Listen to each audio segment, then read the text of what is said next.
इसमें कि मुज़ाकरात होंगे और मुज़ाकरात पाकिस्तान तहरीक इंसाफ और हुकूमत और उनके इत्तेहादियों के दरमियान में होंगे। ये कमेटी बैठेगी, कुछ मुज़ाकरात के अंदर पेशरफ्त होगी या नहीं होगी, ये एक अहम सवाल है। और इससे पहले इमरान खान साहब ने एक ट्वीट भी किया है, जो कि कल उनका बयान आज बल्कि मंजर आम पर आ चुका है, कल उनकी गुफ्तगू थी वो भी सामने आ गई है। दो मुतालबात पाकिस्तान तहरीक इंसाफ तहरीरी तौर पर पेश करेगी, एक असीरान की रिहाई से मुताल्लिक और दूसरा उनका मुतालबा है 9 मई और जुडिशल कमीशन बनाने के हवाले से, जो कि 26 नवंबर के मामलात पे होगा। यानी 9 मई और 26 नवंबर के मामलात पे, वाक़यात पे और इस सानहे के ऊपर जो है वो कहा जा रहा है कि एक कमीशन तश्कील दिया जाए। याद रहे कि इमरान खान साहब ने ये कहा था कि ये अगर कमीशन नहीं बनता इस बैठक में तो ये मुज़ाकरात की आखिरी बैठक होगी, ये मुज़ाकरात की आखिरी नशिस्त होगी। कल ये बनेगा, कमीशन अनाउंस किया जाएगा हुकूमत की तरफ से। ताहाल इस बारे में हुकूमती जो हल्के हैं वो इसकी तस्दीक नहीं कर रहे। याद रहे कि आज एक ख़बर मंजर आम पर आई है कि पाकिस्तान तहरीक इंसाफ की जो क़यादत है, जो बाहर है,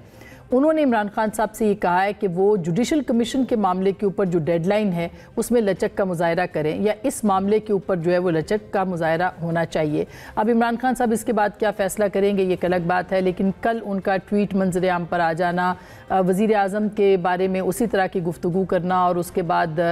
इदारों को भी हदफ़ तनकीद बनाना, ये किस बात की अलामत है, इसके ऊपर भी ज़रूर बात करेंगे। इससे पहले ये याद रहे कि जो 9 मई के ऊपर कमीशन है उस पर हुकूमत TORs की बात करती है और वो कहती है कि TORs बनाए जाएंगे, शराइत तय की जाएंगी और फिर इत्तेहादियों से बात की जाएगी और फिर इस मामले को जो है वो आगे ले जाया जाएगा।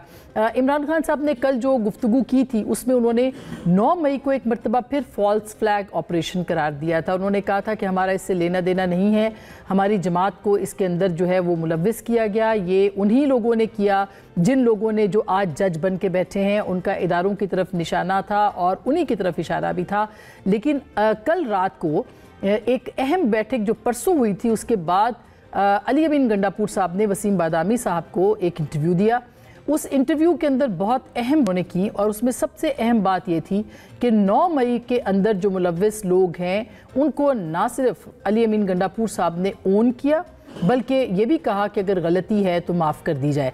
हम इनको डिसोन नहीं करते, बहुत सारे लोग उसमें हमारे थे, उन्होंने नादानी की, गलती की, वो घुस गए, उन्हें डिसोन नहीं कर सकता, वो पार्टी के लोग थे, जो भी गलती कानून के मुताबिक हुई उसकी सज़ा उनको मिलेगी, वही मिलनी चाहिए। ये सारी बातें अली अमीन गंडापुर साहब ने की हैं और ऐन मुज़ाकरात से एक दिन पहले की हैं, गलती का एतराफ़ करते वो दिखाई देते हैं। अगला मरहला क्या माफ़ी हो सकता है या नहीं, इसके ऊपर हम अपने तबसरा निगारों से बात करेंगे और मुज़ाकरात के अंदर पेशरफ्त हो सकती है या नहीं, पसे पर्दा मुज़ाकरात क्या चल रहे हैं। क्योंकि जो बैठक थी परसों पेशावर में, उसमें बैरिस्टर गौहर साहब की भी मुलाकात आर्मी चीफ़ के साथ हुई है, उन्होंने इस बात की तरदीद की है, लेकिन बहुत सारे शवाहिद हैं जो कि बता रहे हैं कि उनकी मुलाकात हुई है। इसके ऊपर भी बात करेंगे और साथ ही साथ में परसों जो बैठक थी उसमें खैबर पख्तूनख्वा के अंदर जो ऑपरेशन चल रहा है उसके ऊपर भी जो टारगेटेड ऑपरेशन है, फिर इस मीटिंग के अंदर कुछ तलकलामी भी हुई जो कि सूबे के 500 अरब रुपए के हवाले से थी। इसी तरह से